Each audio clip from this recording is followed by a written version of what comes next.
everybody. I'm Diane Robertson. This is my new co-host, Commander John McBride. Well, and we are at the Kennedy Space Center Visitors Complex. Mm-hmm. Thanks, guys. Yeah, you're welcome. I'm still on the show. Nicely done, John. Thanks. This is just down the road. You heard where we're at. We're going to show you all about the great Americans in space and exploration with NASA coming up right here on Just Down the Road.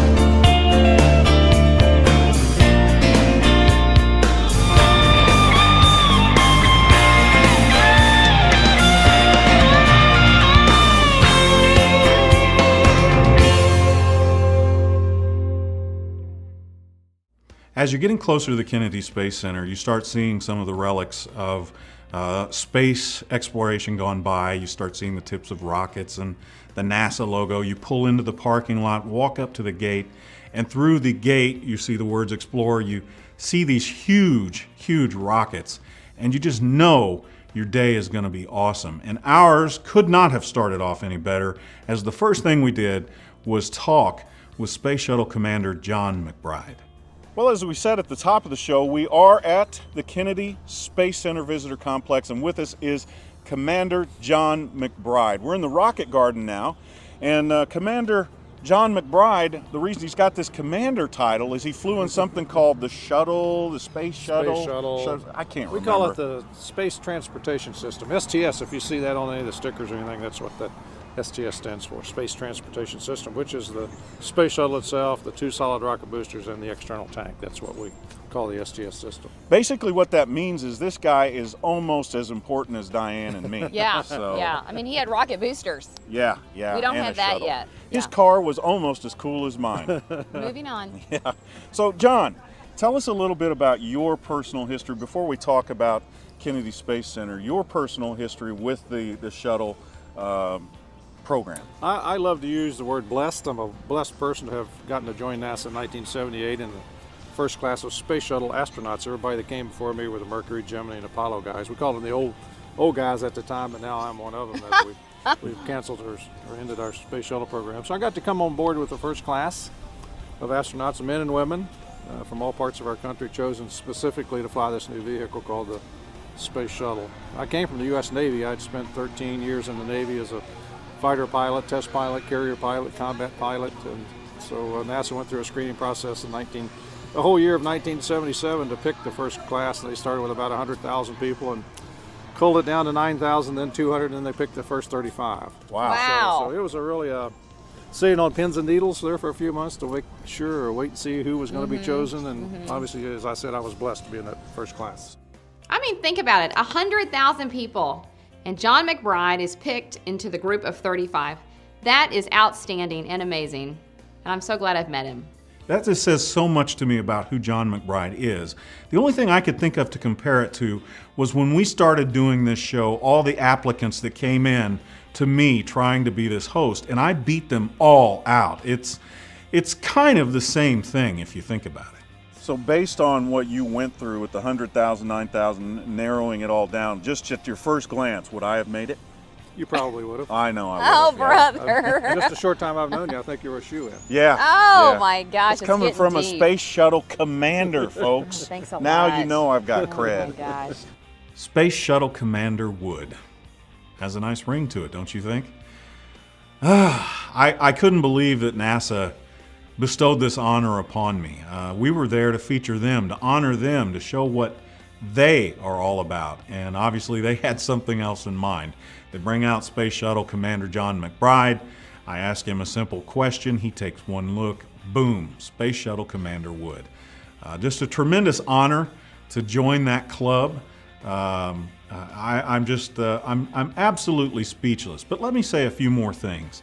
It was something I've always strived to be, a Space Shuttle Commander, and something I will treasure for the rest of my life. And I'd like to thank Commander McBride and NASA for the honor. I will make you proud.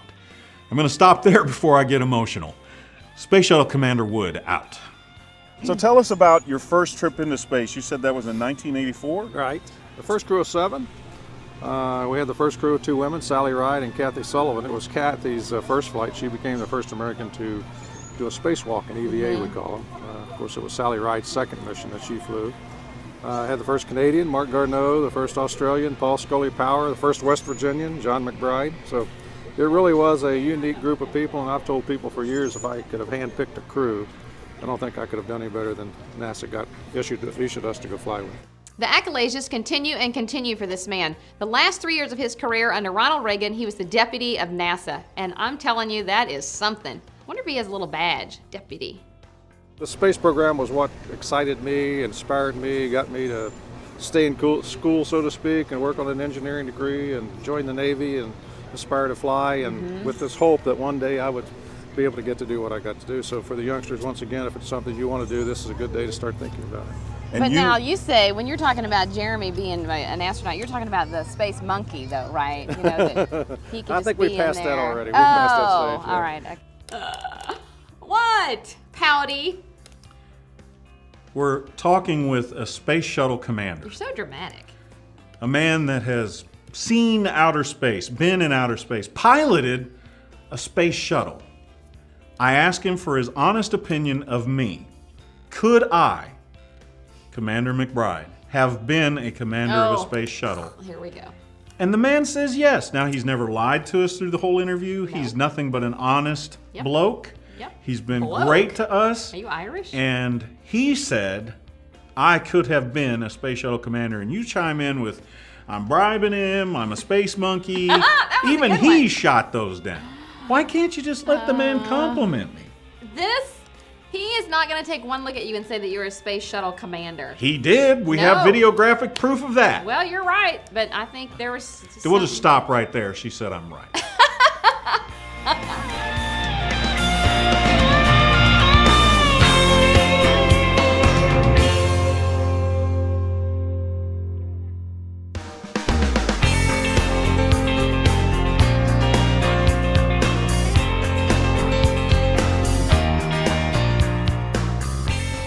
Well, tell us a little bit about the Kennedy Space Center Visitor Complex. What would somebody expect to see if they came here? What are they going to get to do? Well, first of all, this is our America's spaceport, we call it. This is where every American who's been launched from the continental states has been launched from Kennedy Space Center, including all the people that went to the moon and walked on the moon, and Alan Shepard, the first man, first American into space, and obviously all of our space shuttles. So this is the home port of America's space program. It's loaded with heritage and tradition and inspiration, and with the opening of our new Atlantis home this summer, you'll be probably able to spend 2 full days here at the Kennedy Space Center. You'll be able to spend almost 1 full day in the home with the Atlantis. When you come to Florida and you come to the central part of Florida and Brevard County here on the Space Coast, you need to set aside obviously 1 day, but if you really want to see everything here at the Kennedy Space Center, you got to spend 2 days. As you can imagine, we are having the most fantastic conversation with the Space Shuttle Commander. I mean, a Space Shuttle Commander, right? He's in charge of the whole thing. And you know who decides to ask the one question that everybody wants to know, but no one really is going to ask unless you're 14. Cue Jeremy. So I think the most important question that if I was a viewer watching this, the most important thing I would want to know is, once you've gone through all this training, you launch, you've got, what, 200,000 gallons of gas underneath you. Gosh. You're launching into outer space. There's a chance you may not come home. You finally get up there, you're in orbit, you're doing all these things that is just literally changing the face of humanity. But how do you go to the bathroom? Oh my gosh. Pretty simply, it's kind of like here on Earth. We don't call it the bathroom, though. We call it the waste management system. So if you hear the ground talking to the shuttle about we have a problem with our WMS, you know it's probably a serious problem. That sounds like Congress. But it's kind of like the seat at home, only the biggest difference is you got maybe a foot diameter in your home. In the shuttle, it's about 2.5 inches. Ooh. So the You gotta have good aim. keyword is accuracy, precision, and we have trainers in Houston, obviously, where we can Trainer. practice. Yeah, what's your job? I train to shoot straight. Right. One of the things you got to worry about, though, when you're in space, you're in weightlessness, right? So Yeah. to keep yourself on the seat, you got toe restraints to Is put that when your it feet hits the in, fan? and what we call thigh got bars, 'em which all. are spring-loaded bars that keep your thighs pushed down on the seat so you don't float away. What? Really? Really, Jeremy? I didn't The bathroom. That's the best you could ask the commander, is about the bathroom. Yes. We're having these really lovely, high intellectual conversations. I believe that is consistent with the theme of our conversation. How many people, by show of hands, have they can't ever see you. wondered in a weightless environment, when you go to the bathroom and things have a tendency to float out there, how do they use the restroom? That's a very intelligent question. And by the way, let me point out, I just asked how to use the restroom. It was this 14-year-old that started talking about making sure it's aimed correctly and you got to be a sharpshooter and all that stuff. Well, am I right, ladies? Sharpshooter. I wouldn't want to be any way around that spray. I asked an intelligent question. No. You went I'm down embarrassed. in the gutter. We're done. You've said you're blessed. What is the most incredible moment? Whether you're, being shot up into space, in space, coming down. What is the most It's all incredible. moment You go from that 0 remember? to 25 times the speed of sound or 18,000 miles an hour in less than 9 minutes. Yeah, I And cannot imagine. You're several hundred miles above the Earth and downrange. And my most vivid memory, the thing that really captured my attention, was the first time I saw Earth from space. About 45 minutes after liftoff here at Kennedy, we're on the other side of the Earth. It only takes an hour and a half to go around the Earth. Wow. Only an hour and a half. 45 minutes later, we're over Australia. I hadn't seen Earth yet. I'm in my pilot seat. And I do all the safety procedures, and I move around to the aft cockpit. Float this time. I had to Yes. walk all the previous times.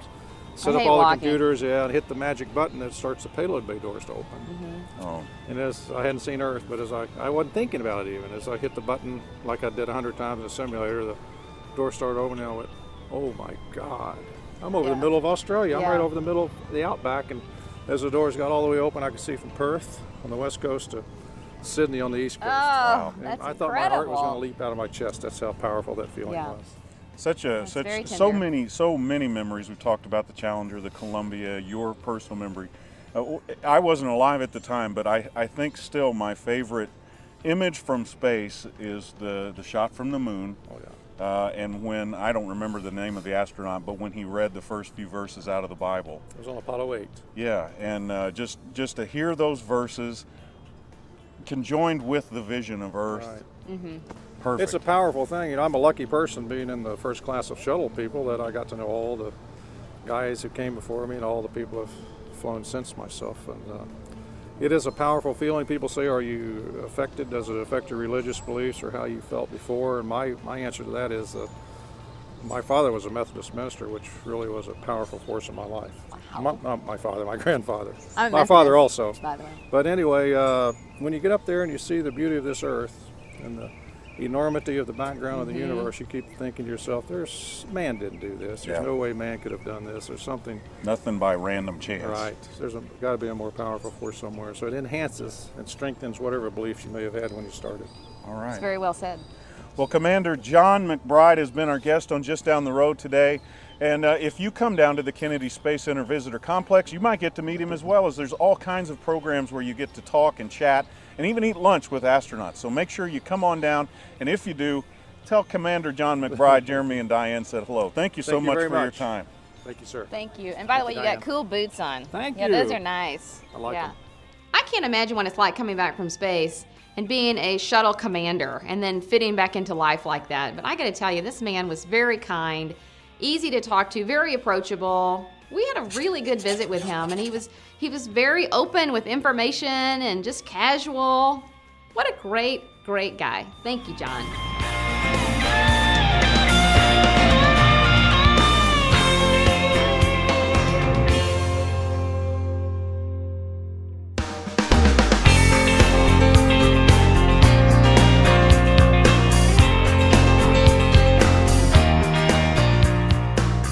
Jeremy, we moved indoors to the Apollo Saturn V Center at the base of the Saturn V rocket. Can you believe this? No, and when you walk in, this thing is just absolutely gigantic. It gives Ginormous. you the idea of how much power was required to get these astronauts into outer space and on their way to the moon. It is just absolutely a sight to see. Now, it is part of your general admission tour, so you go through the visitor complex, you hop on a bus, you're going to go past the vehicle assembly building, see some launch pads, especially those for the shuttle, and then you make it into the Apollo Saturn V Center, where you can explore and learn everything you'd want to know about the Apollo missions. They even have a piece of the moon in here, Yeah. so that you can kind of say you've been to the moon, if you will, on the backs of others, of course. So Yes. let's go around and take a look at the Apollo Saturn V Center. It was very nice having someone with us amongst our crew that who would was that have been? old enough Oh. to have seen some of these things. Yeah. Now, granted, this person's age it started to deteriorate their memory. So some of the things were kind of fuzzy as far as details and recollections, but I'm so thankful Diane was there to tell us more about the Apollo and Saturn missions, about how I saw it on a TV. He was walking on the moon. Right, Diane? Right?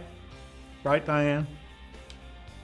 Well, the Apollo missions were all about going to the moon, so why not be able here in the Apollo Saturn V Center to be able to touch a piece of what they went and did? And you can. There's a little piece of the moon here. You can reach in with your hand and touch a piece of the moon. You know how many times I've wanted to be Ralph Cranston with Diane, to the moon, Diane, to the moon. Well, now I actually can. We've wandered into the Apollo Treasures Gallery, and it is absolutely packed with artifacts from space, from rocks to ledgers and spacesuits. Everything that the astronauts had is now back in here. And behind me is the Apollo 14 capsule. Gotta see it. If you're a fan of the Apollo missions and our exploration of the moon, or NASA's exploration of the moon, this is going to be hog heaven for you. Everything you can think of is in there. From a piece of the moon, lunar modules are in there, the lunar rovers are in there, the various spacesuits that they went through. It's just all there. And if you've ever wondered what it was like to be an astronaut headed toward the moon, this is the place that'll best explain it to you. No way. We've landed on the moon! Have you ever wondered where the rockets begin? Let me tell you, they begin in the Vehicle Assembly Building. We got to go in and explore the world's tallest one-story building in the beginning of every great space mission that America has ever been on. This particular building is 525 feet tall, and previously this wasn't somewhere you were allowed to come into. This is where they worked on all the shuttles, all the rockets, getting them ready to go for launch. And what you see behind us now is a new mock-up of the new space capsule, the Orion. So this is where all the new stuff is going to be taking place. They're retrofitting the whole thing to make it up to date for the newest and best way to explore space here in America. Go America! Hey Jeremy, what'd you think about the VAB, the Vehicle Assembly Building? Before we See, I'm hip proceed that way. further I'm talking, with and the I TV know, show, you know, the Diane, terms. I think it would be appropriate at this point if you go ahead and call me Commander Wood, as John McBride suggested. Oh! The Vehicle Assembly Building, I found this place to be incredibly interesting, where several of my colleagues began their missions into space. And I hope one day to help them preserve their memories further, and also I cannot wait to contribute with the Orion missions. Oh my gosh. Commander Wood. Thank you, Commander Wood. Idiot.